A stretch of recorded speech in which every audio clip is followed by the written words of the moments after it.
Kakayanin ko to kahit ano man mangyari. Yan yung mga salitang palagi kong pinapaalala sa sarili. Sa tuwing ang lungkot ay sumisilip at minsang nananatili sa isip. Lungkot na madalas dumalaw sa aking panaginip.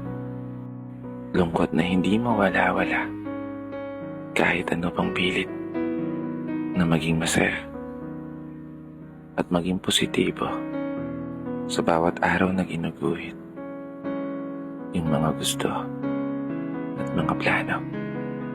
Sa isang kwadernong aking inuukit ang lahat ng mga pangarap, kalaki pang hiling na sana biglang magbago ang ihip ng hangin at kusang tangayin pabalik yung mga bagay na dapat para sa akin.